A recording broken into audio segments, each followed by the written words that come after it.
नमस्कार। 2 दिन की छुट्टी के बाद एक बार फिर आपका स्वागत है धनबाद टॉप न्यूज़ में। मैं हूं प्रियंका। हमेशा की तरह धनबाद की बड़ी खबरों पर चर्चा करेंगे। आज की कवर स्टोरी में चर्चा करेंगे कोरोना काल में ऑनलाइन क्लासेस क्यों है ज़रूरी, साथ ही ऑनलाइन क्लासेस से बच्चों की आंखों को सुरक्षित रखने के क्या कोई उपाय हैं। जहां तक अन्य खबरों की बात है, संसद का मानसून सत्र आज से हुआ शुरू। आज क्या क्या हुआ बताएंगे आपको और जानेंगे कि भारत के स्वास्थ्य मंत्री ने क्या अच्छी खबर बताई है और भी बहुत कुछ। लेकिन पहले देश दुनिया का हाल। कोरोना काल के बीच सभी नियमों के साथ आज से शुरू हुआ संसद का मानसून सत्र। इस मौके पर प्रधानमंत्री मोदी ने कहा कि कोरोना भी है, कर्तव्य भी है। मानसून सत्र बगैर छुट्टी के 18 दिन चलेगा। लोकसभा के 17 सदस्य कोरोना पॉजिटिव पाए गए। दिल्ली में बढ़ते कोरोना मामले के बीच नियमों के साथ आज से खुले जिम और योग केंद्र। भारत में कोरोना संक्रमितों की संख्या 48 लाख के पार। इसी बीच स्वास्थ्य मंत्री डॉक्टर हर्षवर्धन ने कहा कि मार्च 2021 तक भारत में कोरोना वैक्सीन आना संभव है।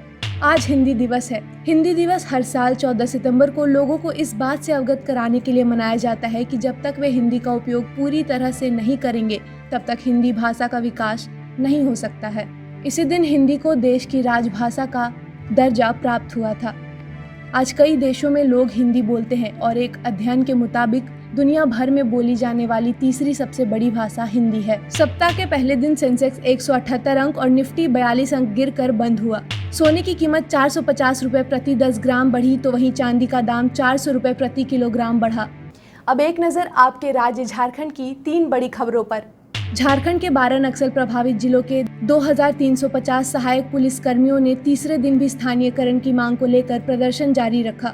आज उन्होंने मुख्यमंत्री आवास का घेराव किया। Steel authority of India limited को साल 2020-21 की दूसरी तिमाही के पहले 2 माह में कंपनी ने अपने लक्ष्य को पार कर बाजार में अपनी साख बनाए रखी। इसमें बोकारो इस्पात संयंत्र का सबसे शानदार प्रदर्शन रहा।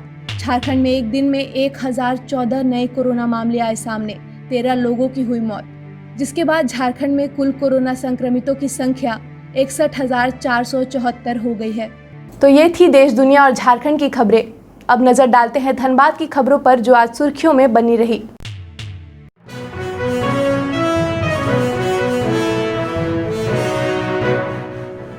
धनबाद के धनसार इलाके में लगातार हो रही चोरी और लूट की वारदात ने लोगों को दहशत में डाल दिया है। सोमवार सुबह धनसार क्षेत्र के डुमरिया टांड़ में एक मछली विक्रेता के ऑफिस में कुछ अज्ञात अपराधियों ने बंदूक दिखाकर पैसे लूट लिए। वहीं धनसार थाना क्षेत्र के थाना प्रभारी का कहना है कि बाइक से 3 सवार लोग जो हेलमेट और मास्क पहने हुए थे ऑफिस के अंदर आए और बंदूक की नोक पर सभी पैसे और जरूरी कागजात अपने साथ ले गए।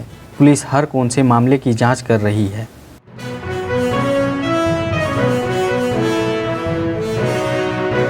ये घटना आज जो है सुबह में 10 बजे सूचना मिल रही है कि वो आपको मछली व्यापारी है, उनको उनका ऑफिस में 3 सवारी किए हुए वो अपाची गाड़ी में आया और बोला रिवॉल्वर सटा के जो है कुछ पैसा लेने की बात बताई, लेकिन अभी नहीं बता रहे क्या पैसा है। कुछ रोकड़ जो है हमारा अलमीरा में रखा हुआ था वो लेके भागा।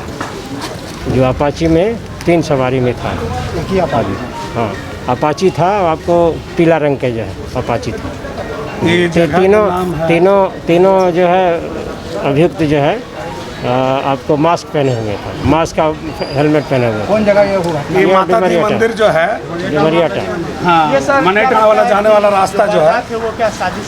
ये जो है आपको जांच का विषय है, क्योंकि जान पहचान बता रहा था वो जो है कि ये विपिन जो है, विपिन कौन है विपिन, ऐसे पूछ रहा था विपिन। इसका मतलब वो जानकारी है वो आदमी। हाँ, मछली के व्यापारी है वो। हथियार लिए हुए थे? बता रहा था कि हथियार लेकर आया, जैसे बता रहे हैं लोग। उसमें हम लोग जांच कर लेते हैं क्या है। ऑफिस में बैठे हुए थे, 3 लोग आए, सामान लिए हुए थे,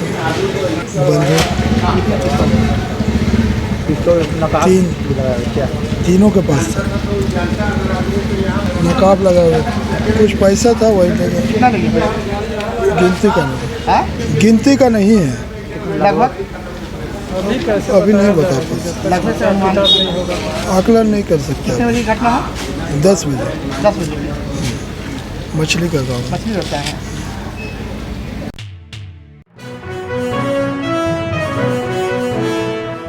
धनबाद के all India railway men's federation के आह्वान पर और ईस्ट सेंट्रल रेलवे कर्मचारी यूनियन के बैनर तले धनबाद में जन जागरण सप्ताह 14 सितंबर 2020 से 19 सितंबर 2020 तक आरंभ किया गया। वहीं डीके पांडे ने कहा, रेल मजदूर पर हो रहे अत्याचार और रेल प्रशासन द्वारा हर रोज नए मजदूर विरोधी कानून जोड़े जाने का कड़ा विरोध किया जाएगा।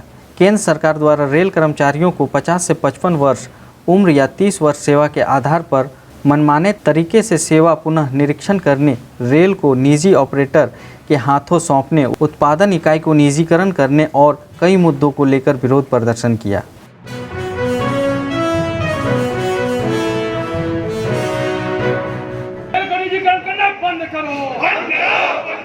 है all India railway men's federation के आह्वान पर 14 सितंबर से 19 सितंबर तक जन जागरण अभियान का प्रोग्राम है पूरे भारतीय रेलवे में। उसी के तहत आज धनबाद के जो हमारे जो ब्रांचेज हैं, आज ये प्रोग्राम हम लोग स्टेशन में कर रहे हैं।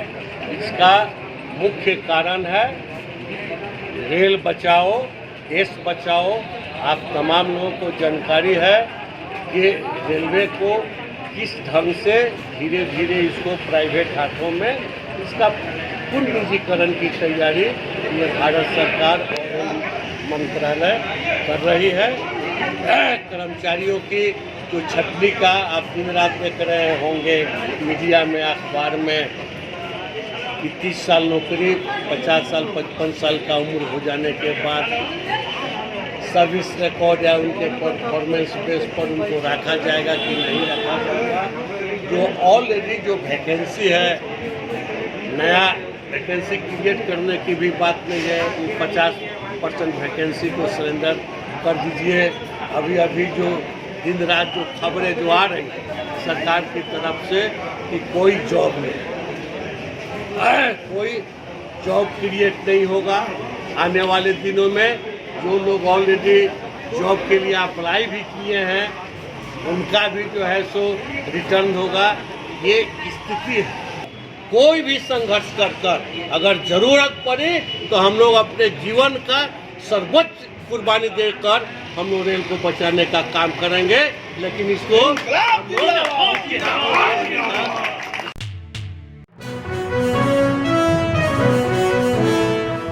धनबाद के सामाजिक संगठन भारतीय एकता शेर सेना ने रविवार को जरूरतमंदों को मदद करने के लिए रक्तदान शिविर का आयोजन अग्रसेन भवन में किया।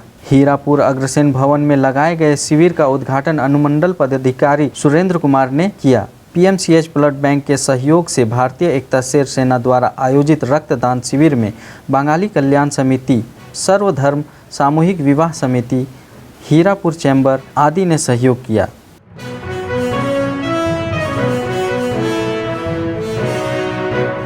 आज यहाँ भारतीय एकता शेर सेना की तरफ से एक रक्तदान शिविर का आयोजन अग्रसेन भवन में किया गया है और हम लोग बंगाली कल्याण समिति की तरफ से भी हम लोग इस कार्यक्रम में शिरकत कर रहे हैं। और ये जो है भारतीय एकता शेर सेना जो है ये बहुत अच्छा काम कर रहा है। और आप लोग का जानकारी के लिए हम लोग ये बता देना चाहते हैं कि हम लोग बंगाली कल्याण समिति की ओर से एक एम्बुलेंस और एक जो है आपका सवाही गाड़ी और एक फ्रीजर डेड बॉडी प्रिजर्व करने के लिए कर रहे हैं। और जब भी कभी भारतीय एकता शेर सेना को इसकी ज़रूरत पड़ेगी हम लोग इसका मदद करेंगे। हम लोग हर काम में हम लोग एक दूसरे के सहभागी हैं। ये आज भारतीय एकता शेर सेना का रक्तदान शिविर अग्रसेन भवन के में हम लोग का आज चल रहा है और बंगाली कल्याण समिति की बहुत अच्छा योगदान रहा और आगे भी देख रहे हैं कि वो उनके कमेटी के लोग आ रहे हैं। और अभी हमारे अभिभावक स्वरूप बोले कि डीप फ्रीज़र और एम्बुलेंस वगैरह आ रहा है। ये समाज के लिए एक बहुत बड़ा इन लोगों का एक उपहार है समाज के लिए। और जब इन लोगों को ज़रूरत पड़ेगा और हम इनके सहभागी और ये सहभागी रहेंगे तो क्या होगा कि आगे समाज की अच्छा हम लोग कुछ काम कर सकेंगे समाज के लिए। और बंगाली कल्याण समिति के तमाम सभी सदस्यों को मैं बहुत कोटि कोटि धन्यवाद। ये तो थी खबरें। अब आज की कवर स्टोरी। भारत में अभी स्कूलों में बच्चों को पढ़ाने की मंजूरी नहीं दी गई है। ऐसे में भारत के लगभग 15 लाख छात्रों की पढ़ाई का एकमात्र जरिया ऑनलाइन क्लासेस है। लेकिन कई अभिभावकों का कहना है कि ऑनलाइन क्लासेस से उनके बच्चों के आंखों पर असर हो रहा है, उनके बच्चों की आई साइट पर इफेक्ट ना हो जाए। इसको लेकर कई अभिभावक परेशान हैं, लेकिन अभी के वक्त में ऑनलाइन क्लासेस ज़रूरत बन चुका है। मौजूदा वक्त में ऑनलाइन क्लासेस कितना ज़रूरी है, बता रहे हैं किराली स्प्रिंडल स्कूल के प्रेसिडेंट AF मारियादास। देखिए, बच्चा लोग आजकल स्कूल नहीं आ रहा है, सब लोग घर में बैठे हुए हैं और बच्चा से कांटेक्ट करने का एकमात्र जरिया जो है ऑनलाइन पढ़ाई। बहुत सारे स्कूल, बहुत सारा प्लेटफॉर्म में बच्चे लोग को ऑनलाइन यानी वर्चुअल क्लासेस कर रहे हैं। ये वर्चुअल क्लासेस कर रहे हैं, इसके अलावा बच्चा लोग को स्कूल में लाना, स्कूल से एक पर्सनल कांटेक्ट से पढ़ाना आजकल का संभव नहीं है, क्योंकि जान ज़्यादा इम्पोर्टेंट है। हम लोग जिंदा रहेगा तभी हम लोग आगे जा कर के कुछ अच्छा और कर सकते हैं। पढ़ाई ऐसी चीज़ होता है, हम लोग कभी उसको ब्रेक नहीं दे सकते हैं। हम लोग 1 साल अभी जो कोरोना के चलते स्कूल सब लॉकडाउन है, स्कूल में बच्चे को आने का परमिशन नहीं है, प्रशासन अलाउ नहीं कर रहा है और अच्छा भी नहीं है, अभी ठीक नहीं है, इट इज़ डेंजरस। अभी हम लोग 1 साल या 2 महीना, 5 महीना, 6 महीना के लिए अगर बच्चे को हम लोग ऑनलाइन भी अगर नहीं पढ़ाएंगे, बच्चा पूरा 1 साल अगर बैठे रहेगा तो उन लोग को पढ़ाई का जो कंटिन्यूटी है उन लोग को लॉस हो जाएगा और बच्चे को साइकोलॉजिकली उसका बहुत सारा इफेक्ट पड़ने वाला है। बच्चा क्या करेंगे, जैसे कम से कम अभी व्हाट्सएप से या जूम ऐप से, नहीं है तो गूगल मीट से, किसी तरह एक प्लेटफॉर्म में जब बच्चे को हम लोग जोड़ते हैं तो बच्चे को भी लगता है कुछ तो हो रहा है, something is better than nothing. वाकई टीचर और बच्चों को जोड़े रखने के लिए ऑनलाइन क्लासेस अभी के वक्त में बहुत ज़रूरी हो गया है। ऐसे में अगर कोई स्टूडेंट क्लासेस डिसकंटिन्यू करता है तो उसे क्या नुकसान हो सकते हैं, जानते हैं। देखिए, एक बच्चा स्कूल में, नर्सरी स्कूल में जब आता है तो उनका एज क्या होता है, 2.5+ या 3+, बहुत फ्राजिल एज है। तो उसी नर्सरी क्लास से लेकर के हम लोग उसको जो बढ़ा के जो आते हैं, उनका मन क्या होता है, बहुत डिलिकेट होता है। उनको एक सही डायरेक्शन अगर नहीं मिलने पे कोई भी गलत रास्ता में हो जा सकता है। खास करके पढ़ाई एक कंटिन्यूस प्रोसेस है, एक कंटिन्यूस प्रोसेस है, उसमें कोई बाधा नहीं आना चाहिए। हम लोग वेकेशन तो देता है, लेकिन वेकेशन में भी बच्चे को कुछ ना कुछ काम रहता है। तो कंटिन्यूस प्रोसेस में जब जाते हैं उसमें कोई ब्रेक होगा, कोई गलत डायरेक्शन बच्चे को होगा, तो बच्चे के लिए साइकोलॉजिकली बहुत ज़रूरी है क्लास कंटिन्यू करना। उसको कोई भी प्लेटफॉर्म में उसको पढ़ते रहना बहुत ज़रूरी है। नहीं है तो क्या होगा, बच्चे अननेसेसरी चीज़ में लग जाएगा, गलत संगत में हो जाएगा और उसको मन डाइवर्ट हो जाएगा। और एक बार मन डाइवर्ट हो जाएगा, आप थोड़ा सोचिए, 1 साल आप अपने बच्चे को बिना पढ़ाए आप रखिए, दूसरे साल वो बच्चे को नहीं पढ़ा सकता है। इसलिए कंटिन्यू रखना बहुत ज़रूरी है पढ़ाई को। अगर कोई भी स्टूडेंट अपने क्लासेस डिसकंटिन्यू करता है तो उसे काफ़ी नुकसान हो सकता है। ऐसे में कहीं ना कहीं पेरेंट्स की चिंता भी सही है। ऑनलाइन क्लासेस किस तरह से बच्चों की आंखों को इफ़ेक्ट कर रहा है, बता रहे हैं डॉक्टर चंदन कुमार। डॉक्टर साहब, हमें बताइए कि अभी बच्चों के आंखों पर क्या इफ़ेक्ट हो रहा है ऑनलाइन क्लासेस के कारण। देखिए, अभी जो इस पैंडेमिक सिचुएशन है, इसमें जो ऑनलाइन क्लासेस जो होते हैं, जिसमें बच्चों को 3-4 घंटे 5 घंटे लगातार कंप्यूटर मॉनिटर के सामने बैठना पड़ता है, तो यूजुअली इस कंडीशन में क्या होता है कि यदि आप ज़्यादा मॉनिटर में स्क्रीन कर रहे हैं, उसके एक्सपोजर में आ रहे हैं, तो उनसे कुछ हार्मफुल रेज भी निकलती है, जिसे ब्लू लाइट कहते हैं। ठीक है, तो यदि वो बच्चे ज़्यादा देर तक उस ब्लू लाइट के एक्सपोजर में रहे तो ओबियसली वो हमारे आई को, हमारे रेटिना है जिसमें एक लाइट सेंसिटिव सेल्स है, उसको डैमेज करता है, उसको इफ़ेक्ट करता है। ठीक है, दूसरी बात यह है कि जब बच्चे ज़्यादा घंटे तक कंप्यूटर पे, मॉनिटर पे टाइम या लैपटॉप पे ज़्यादा टाइम स्पेंड करते हैं तो उनको आँखों में और अलग अलग तरह के सिम्टम्स डेवलप होने लगते हैं, जैसे कि आँखों में भारीपन रहना, खुजली होना, आँखों में लाली आ जाना, कभी कभी दूर की चीज़ें धुंधली देखना और फोकस चेंज करने में, नज़दीक से दूर देखने में या दूर से नज़दीक देखने में उनको तकलीफ आने लगती है। तो यही सब प्रॉब्लम जो है, जो आगे चल के और कुछ बड़ा प्रॉब्लम बन सकती है। ऑनलाइन क्लासेस करना ज़रूरी भी है और बच्चों की आंखों पर इफ़ेक्ट भी हो रहा है। दोनों बातें ही वाजिब है, लेकिन हर समस्या का कुछ ना कुछ हल होता है और इस समस्या का क्या समाधान है, जानते हैं डॉक्टर चंदन कुमार से। एज ए प्रिकॉशन मैं पेरेंट्स को बोलना चाहूँगा कि आप कम से कम बच्चों का जो स्क्रीन एक्सपोजर टाइम है उसको एक लिमिट में रखें।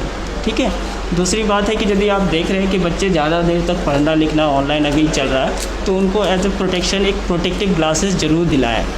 ठीक है, जिससे क्या होगा कि उनके आँख को जो हार्मफुल रेज आ रहे हैं उससे प्रोटेक्ट किया जा सके। ऑनलाइन क्लासेस को अब बच्चे कंटिन्यू कर सकते हैं क्योंकि जिस तरह डॉक्टर ने बताया स्क्रीन से ब्लू लाइट रेज निकलती हैं जिससे बच्चों की आंखों पर असर होता है और उसके प्रिकॉशन के तौर पर हम ब्लू लाइट फिल्टर ग्लासेस पहन सकते हैं जिससे कि हमारी आंखें सुरक्षित रहेगी। हम आपको एजुकेशन और हेल्थ से जुड़ी महत्वपूर्ण जानकारियाँ इसी तरह देते रहेंगे।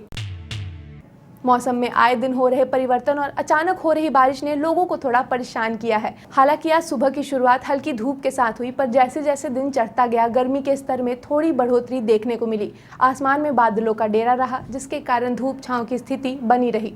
मौसम विभाग के अनुसार मंगलवार को मौसम सोमवार जैसा ही रहेगा और बुधवार, गुरुवार, शुक्रवार और शनिवार को भारी बारिश के साथ वज्रपात की संभावना जताई जा रही है। आज का अधिकतम तापमान 33 डिग्री सेल्सियस और न्यूनतम तापमान 26 डिग्री सेल्सियस रिकॉर्ड किया गया।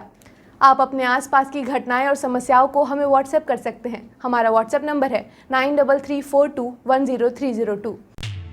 फिर मिलेंगे धनबाद टॉप न्यूज़ में सोमवार से शुक्रवार रात 8:30 बजे। तब तक के लिए नमस्कार। बने रहें thetimes media.com पर। आप हमें फेसबुक और यूट्यूब पर भी देख सकते हैं।